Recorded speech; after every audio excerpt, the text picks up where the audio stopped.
Test. Oh, yeah, that looks like I'm good. Okay. I'm Phil Wyman, and this is the Wild Theology Podcast, where the world, the humans in it, and God are all wilder than we've been told. That's your intro. So, you'll get philosophy and theology and crazy stories that come from 30 years of pastoring, Boring. 20 years of festival work, Whatever. and the mud and blood of wrestling with the living in the spaces angels fear to tread. Trying to sound interesting, are we? Yeah, you think you got something to say? Yes. Yeah, that's the problem, dimwit. Like I'm a lot smarter than you think. Yeah, you tightened your shoes this morning. Whatever. We're Phil Wyman, and this is Wild Theology, where you get to argue with your own ideas. And lose. That's the point. If you would like to support this podcast, you can do so by going to patreon.com/Phil Wyman. It's even scarier having our two faces on here. This is... beard's a nice effect. I should get a beard like that. Man, you can find them at Goodwill stores, typically. There's usually a lot of them there, you know. Especially after Christmas, they're cheaper. Woo, that's good.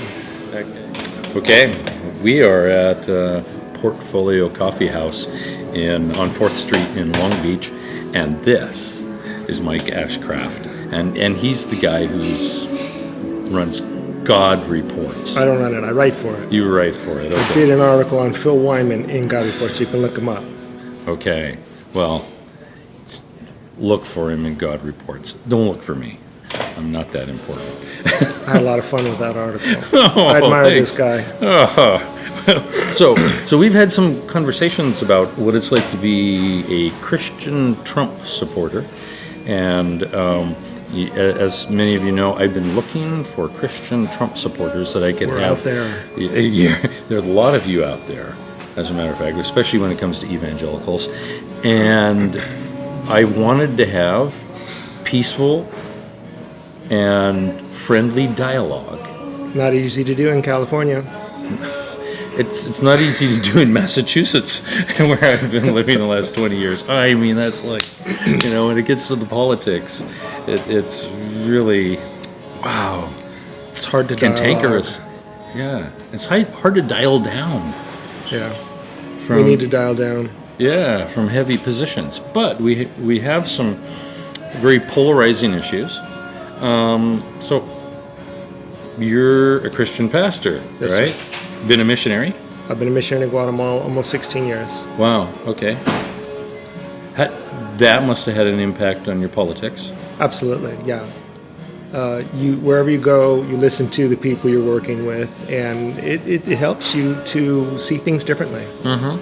So definitely. Right. And now for many people who've been missionaries overseas, it changed their politics to the point they came back where they were Republicans when they left and they weren't, and they came back. But you're different. Yeah, I stayed Republican. Yeah. Why? Well, so I guess I saw a lot of failure in Latin American governments. Right. And I saw a lot of corruption, and I saw police corruption, abuse on all sides. Guatemala had a civil war, so you had the government forces and the CIA abusing, but you also had, and not many people seem to know this, you also had the rebels doing all sorts of human rights abuses. In any case, just seeing the utter bureaucracy, incompetence of government to address issues, to even take care of basic issues, makes me very grateful for America. And actually, it hasn't made me switch sides to the Democrats. Okay. So. And we've already talked about this. You have primary issues about why. What are those issues? Primary issues is why I'm a Trump supporter. Yeah. The first Republican and Trump supporter in this case. Yeah. Sure. Yeah, the primary issues, one big one we talked about is the abortion. So I am a believer that abortion is murder, and I believe that any candidate who is going to try and limit abortion to any extent, he's going to get my attention and very potentially get my vote. That's one big issue. I'm also a believer in strengthening the military. Right. And I'm a believer in lesser taxes and a strong economy. Right. And I'm a believer in that the church should be helping the poor and needy, and that the government is inherently incompetent, inefficient, and ineffective at helping the needy. So that's a kind of a big can of worms, because then you get into the question, does the church do its job? And absolutely, we need to examine that question very closely. Sure. But those are some of the big points. Yeah, that last one kind of goes back to George Sr. and his 1,000 Points of Light, right? Trying to fund nonprofit organizations to do the work that the government can't necessarily do.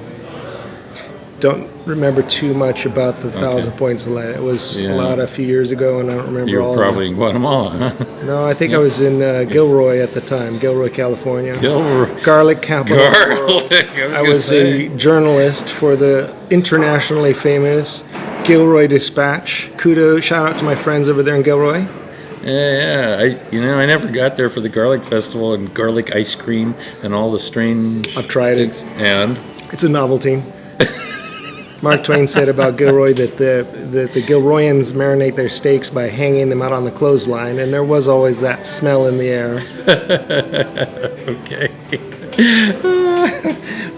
So these are your points for being a conservative. We'll put it in that terms. But then Trump comes along, and he turned everything upside down in the Republican Party. To you, is that good or problematic, or a little bit of both? So the whole question of what Trump did to the Republican Party is a very interesting question. He certainly surprised me. I think he surprised probably most observers. Right. And the debate's still ongoing. I just read in the newspaper today, somebody said that it's no longer the Republican Party, it's now the Trump Party. I don't think that's necessarily a fair assessment, or maybe it's more of a finger-pointing assessment. But yeah, Trump did turn things upside down. Honestly, I didn't really have much hope for beating Clinton. And, well, in the primaries, honestly, I was anyone but Trump because of his very off-putting, arrogant, abrasive personality.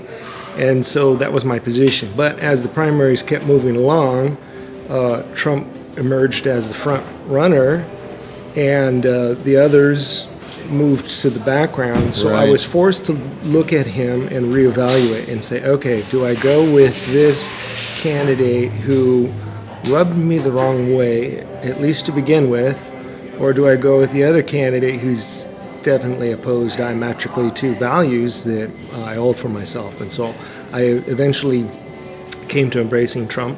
Okay. And so now you could call me an enthusiastic supporter of Trump. Okay. Although I don't say that I see him as perfect or godlike or anything of that matter. I think that we can recognize his defects and still be largely supportive of him as president. Yeah. So did you make that switch during the primaries when he was becoming the front runner, or did you vote for somebody else in the primaries? So California, I think, is one of the last primaries. So I was basically left with no choice by that time. I don't remember the exact, numbers of points and the different system, but basically it was Trump or nobody. So obviously we're going to go with a candidate who can potentially win, and so that's what we did. Right. Now, following that vote and watching the last few years, Trump in office, how do you feel about it? So I think that Trump, when he started, was a sort of Tom Wolfe, Bonfire of the Vanities, kind of master of the universe. He was this leader of this multinational corporation, and he was answerable to no one, and he knew the answers to everything in his mind. And his success backed that up. So when he comes into the presidency, he's thinking that he's going to use the same sort of modus operandi, and that everybody's going to listen to him, and he knows the answer to everything. And I think he's taken some bruises because of that. Right. I think he's had to recalibrate his approach. Right. And I think he still needs to learn. I think so he hasn't quite recalibrated enough, you don't think? Well, in my humble opinion, I think there's areas that he could improve upon. Right. Yeah. Okay. So and so that's interesting. I've talked to Some Trump supporters, good friend of mine out in Texas who's been part of some of the Burning Man outreaches that I've done, has talked about his support, which is solid for Trump and the Republican Party, but he also mentions that support as though he kind of holds his nose at times in his support of Trump, because he's looking at some of the things that have happened and just wishes he could have somebody more ethical to deal with. Do you have points like that you struggle with? So the question of ethics and politicians and lies from politicians is a question that is not always easy to address. No. We would ideally have an ideal candidate, but can you get an ideal candidate in politics? Yeah, Jesus. Would Jesus win an election? Jesus, I don't think he would win the election. Unfortunately, I think most of us are making a choice to sacrifice some issues in favor of other issues. Right. I forget who it was that said it. Was it Mark Twain who said that? How do you know a politician's lying? His mouth is open. I think a lot of us, when the media makes a big deal about Trump's lies, we just roll our eyes. We're like, okay, well, Obama lied, Clinton lied. That's just part of the terrain. It's not ideal. Right. But it doesn't eliminate these other very positive issues that we see happening in our economy and military and pro-life movement. Sure. And that, now to many people it seems that the lies are more. Sure. Right. And if you follow the different groups that monitor, like there's a Trump Twitter feed page where you can look at all his tweets since he's been president.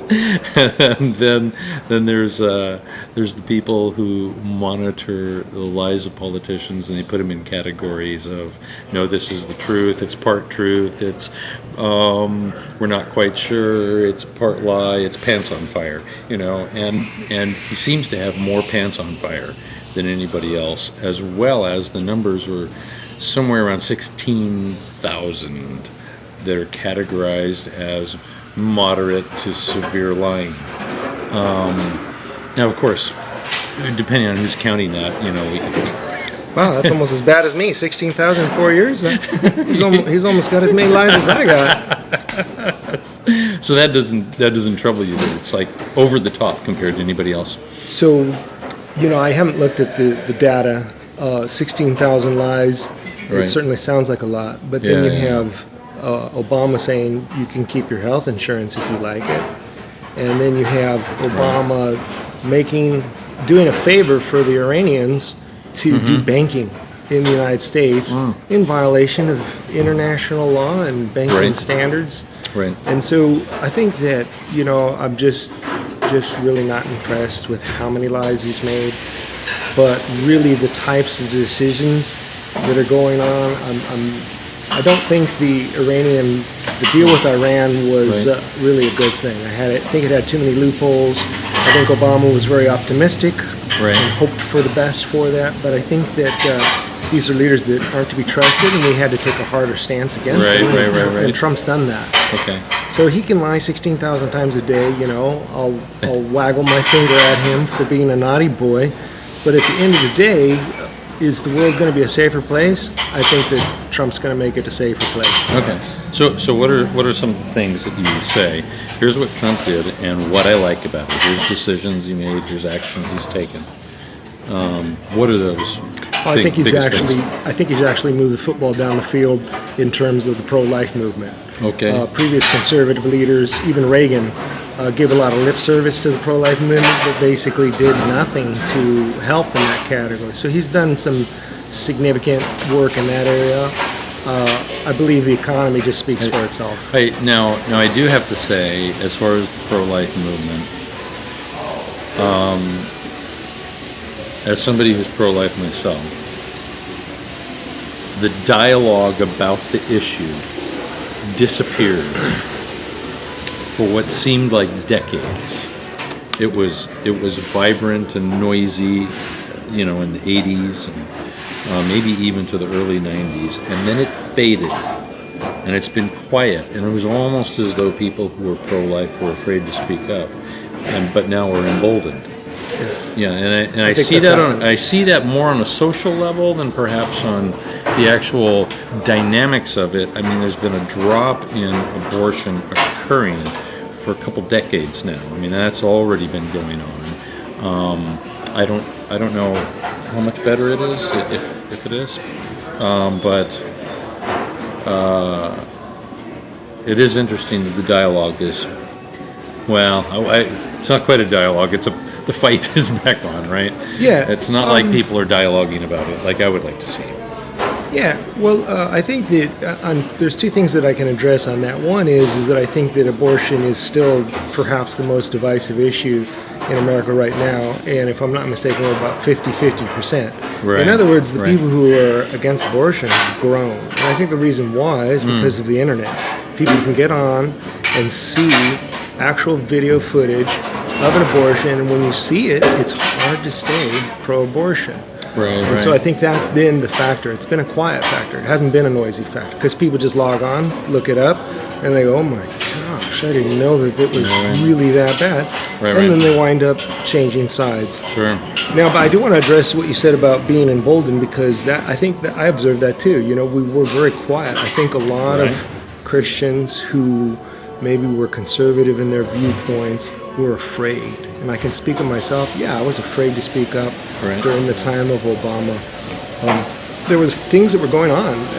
People were getting punished for trying to exercise their, they thought, religious rights, and they were getting cracked down on. So at that time, maybe some of us were very shy to speak up, myself included. Others maybe were trying to address culture in a way that we're becoming more and farther away from God, and so we need to take a different approach to winning people to Christ, other than being in your face and political. But the fact, when Trump won, to everybody's surprise, the pollsters' surprise, my surprise, who was expecting Trump to win? Very few people. Yeah. When he won, that triggered an emotional reaction in so many of us. Michael Moore we felt was supposed empowered.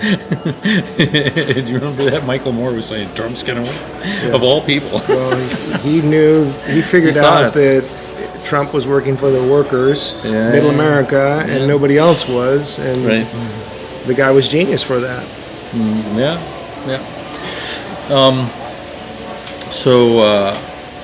Some of the things that a number of my friends, and in fact I'm quite concerned about, is the reputation of the Christian church in respect to the activity of Donald Trump, and this, as it appears to be almost a wholesale evangelical, and it's not wholly white evangelical, but it's primarily white evangelical.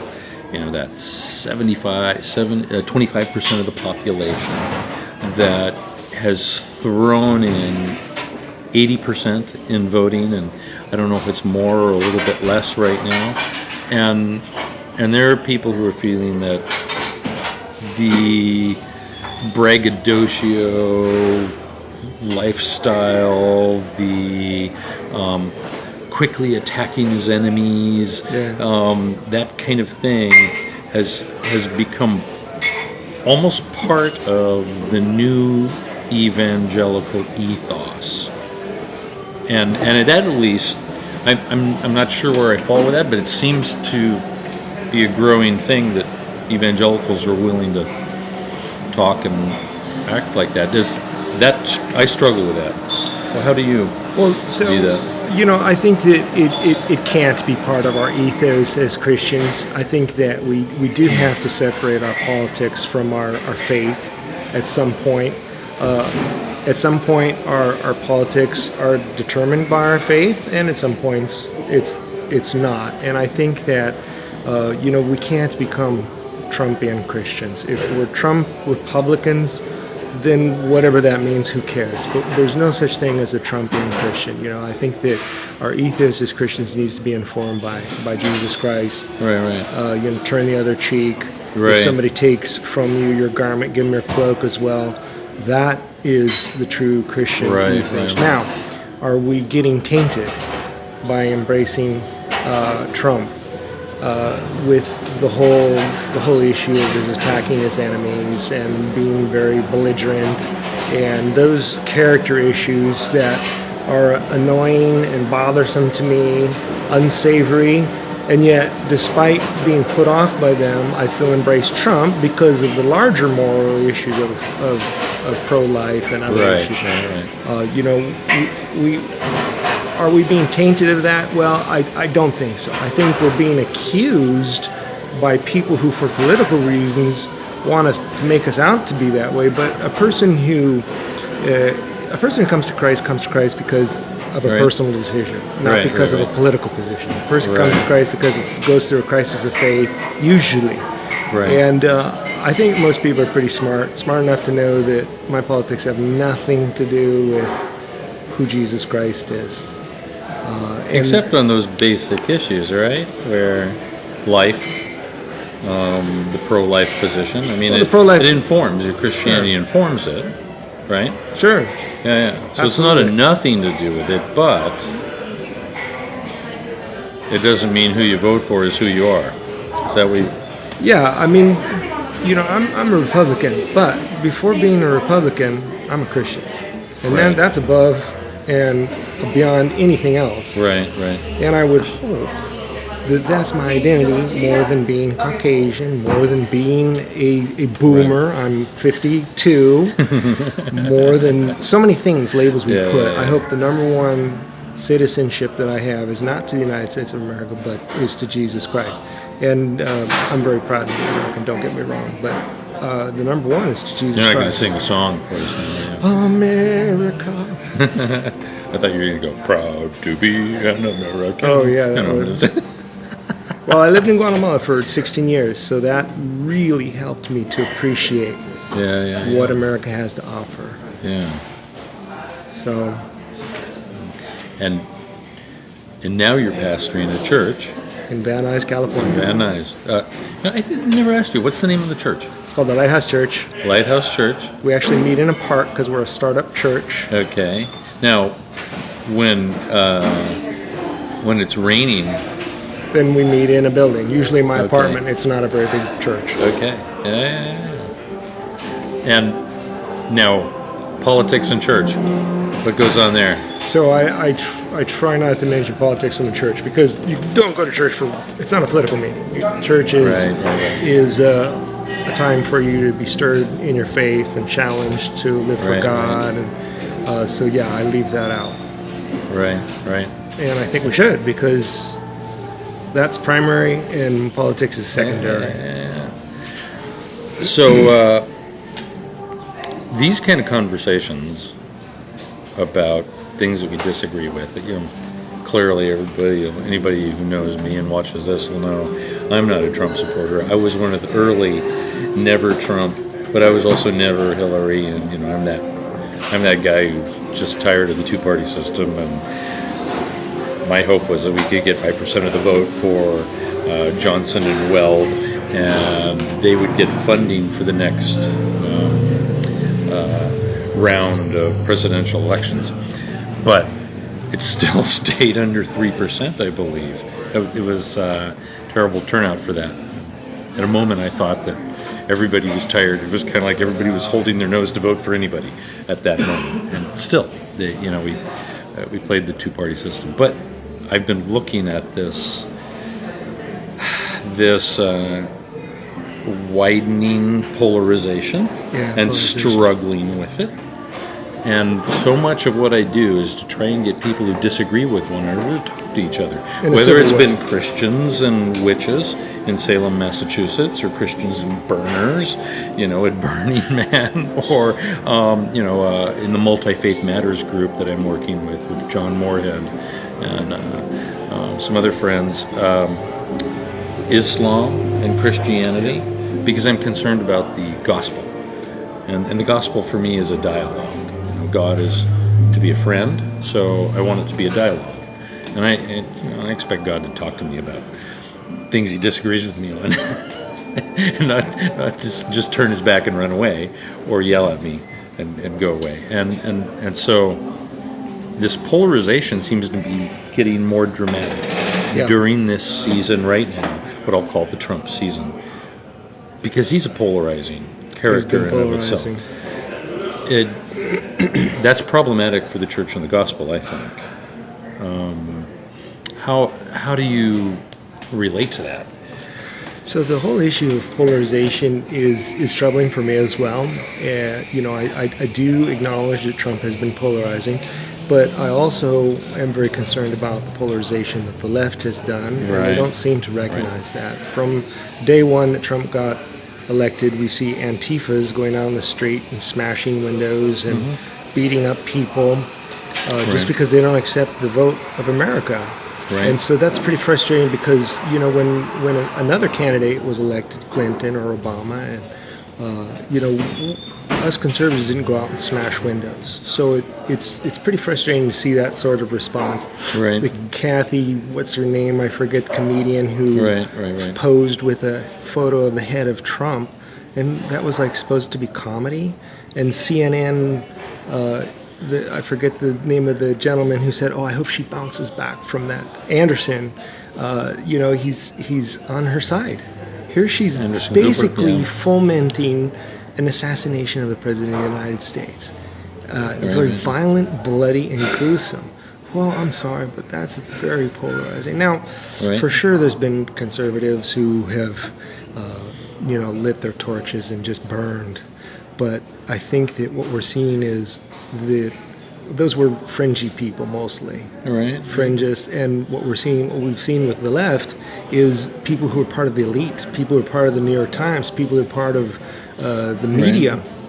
They didn't want to normalize Trump's president. Their words. They weren't going to normalize. In other words, they didn't accept what the American people voted for, and they were going to be opposed to it from day one. Now, they've stopped using that word, normalize, but we still see, just an excessive hostility towards Trump. I think there was media groups have tracked the number of articles against Trump, negative to positive, compared to any other president. He's far and away been attacked and attacked and attacked. So much so that I believe that a lot of conservatives have embraced Trump's abrasiveness because they see him as a figure standing up to the bullies.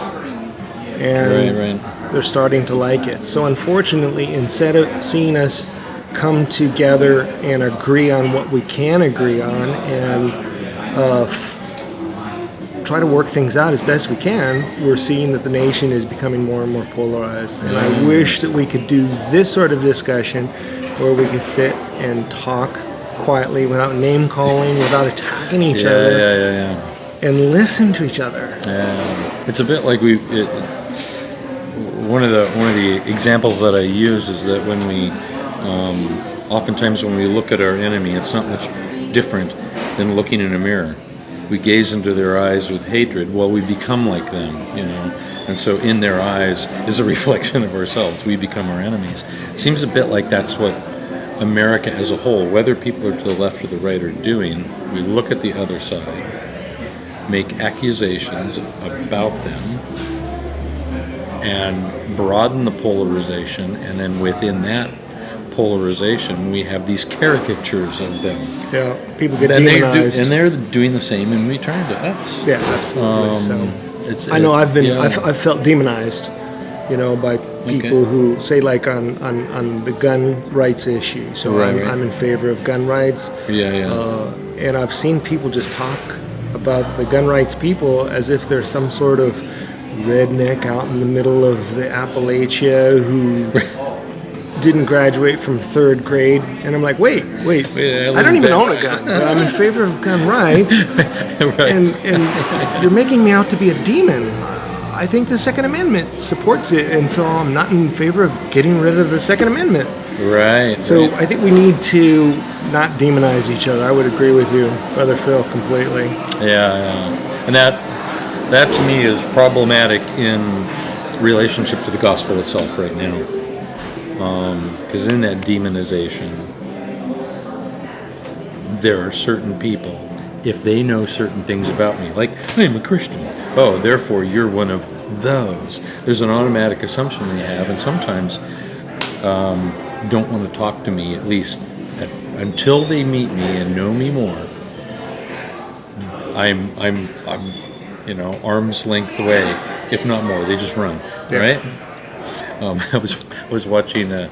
My mom's watching the Father Brown series right now, which is on the BBC, and it's the G.K. Chesterton stories about the priest who is a detective. And so often in those stories, now they've been brought forward. G.K. Chesterton set them in 1913, but they've been brought forward. It's 1953, I think, is the years they're set in now. But so often, Father Brown meets somebody who says, "Well, I'm an atheist," or "and I don't want anything to do with that," or "I don't like priests." It's just straightforward, much like it can be today. Or, "Oh, you're one of those," and so he gets made fun of throughout the series. In some circles, at least where I've been living in Salem, Massachusetts, that's a growing thing. And I have to work really hard to break that. It seems to be growing even more. And I think part of it is that, last time we spoke, I mentioned that statistic about evangelicals and their view of the morality of their leader. 2011, 72% of evangelicals believed that the morality of their leader good morals was critical. In 2016, the statistic dropped to 30%. So there was a 42% shift in how important it was that the morals of their political leader were strong. And so a number of people who were critical of Trump, evangelical leaders, were saying, look what we're doing. We're willing to drop our morality. So much for Jerry Falwell's moral majority, they might say, right? These things kind of lend to the idea that there's a dropping reputation of the church in this season. And certainly, as a pastor, that's one of my struggles with all of this. So I see a couple different issues here. One is that people in Massachusetts, or maybe here in Los Angeles, don't want to listen to me as a Christian, or us as Christians, right, because of my association with Trump. Right. And so I think that what we should do in that regards to that is exactly what you do. And you go to Burning Man, you go to the Pagan Fest, and you listen to these people. Yeah. And you show them that they're valuable as people. So I think that we as Christians need to listen to all these different groups that historically we haven't listened to. I'm talking about homosexual, I'm talking about transgender. I'm not talking about changing what the Bible says, but I'm talking about listening and treating people with dignity as human beings. I think that we as Christians need to improve in that area. And my hope is that if we would get off our high horses, get out of our pharisaical positions, and go out and reach out to people as Jesus wants us to reach out to people, they'll be surprised by our love and they'll want to listen to us. So that's the thoughts I have on that issue. I don't know if I addressed it perfectly. Yeah, it's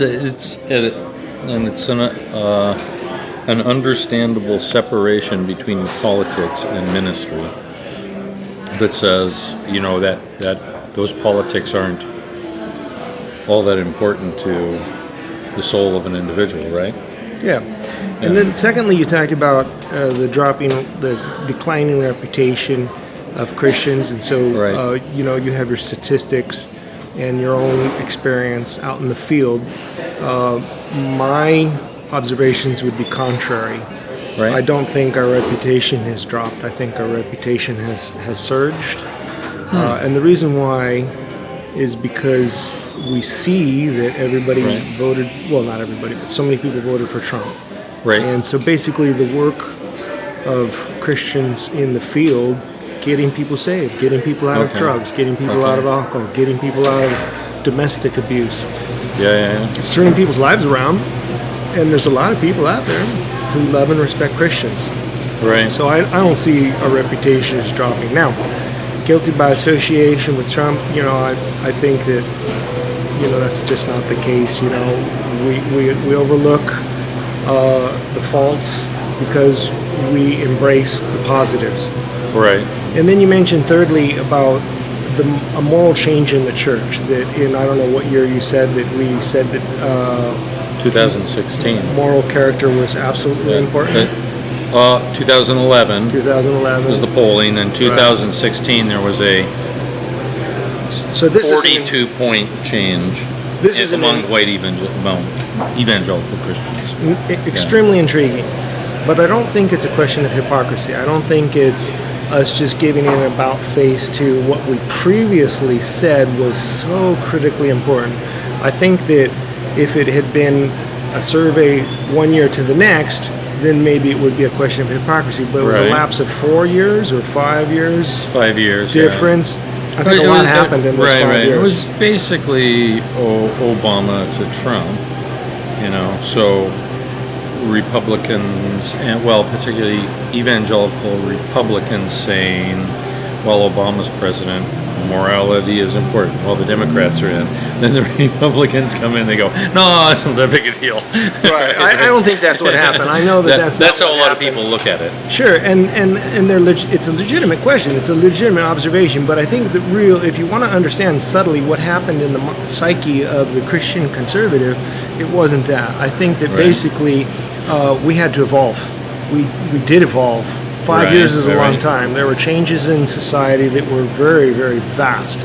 Things were upended, and we had to reconsider our positions, redraw our battle lines, maybe not the best metaphor, and figure how are we going to confront the current situation. I think the difference between 2011 and 2016, not just a matter of Democrat versus Republican. I think there was huge sociological issues that we said, okay, you know what?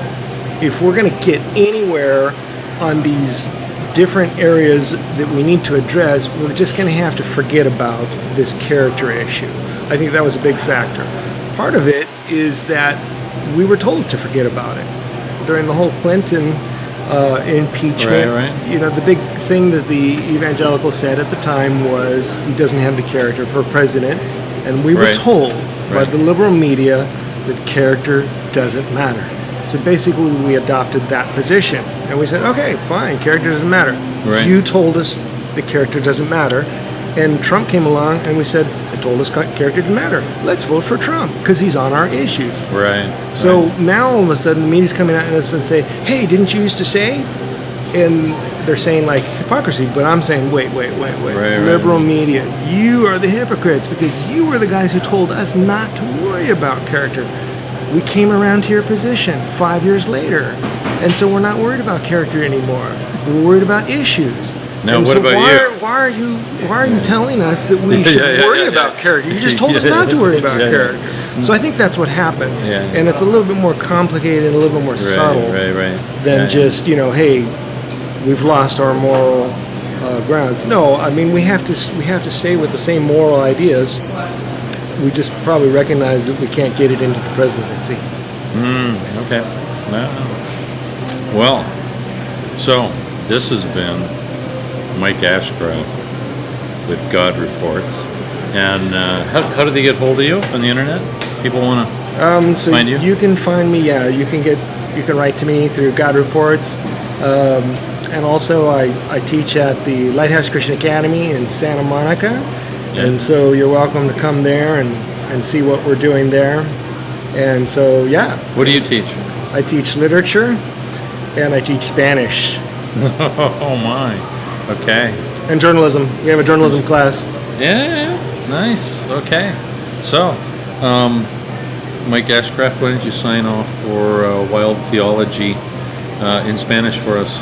Oh, ok, él quiere que yo hable en español, con mucho gusto. Entonces, ha sido un gran privilegio estar con mi héroe aquí, Phil Wyman, por todo lo que él hace en tratar de alcanzar almas para Cristo en Burning Man y en los festivales paganos en diferentes partes del mundo. Ha sido un honor y ojalá que no me haya expresado yo mal de ninguna forma y que Dios le bendiga.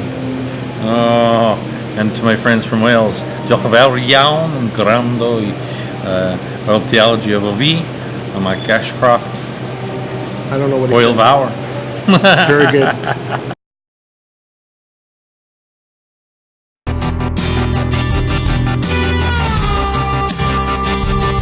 Thank you to my patrons who help make these missional travels and these podcasts possible. Without you, I couldn't do it. God bless. If you'd like to support this project, you can do so here on Patreon for as little as $1 a release. And at the most, that's $4 a month. Why on earth would anybody want to support us? Well, I think we're pretty cool, and maybe some people believe in what we're doing. Oh, come on, you believe that? Yeah. Don't you ever think you're just a little too weird for the average person? Yeah, sometimes.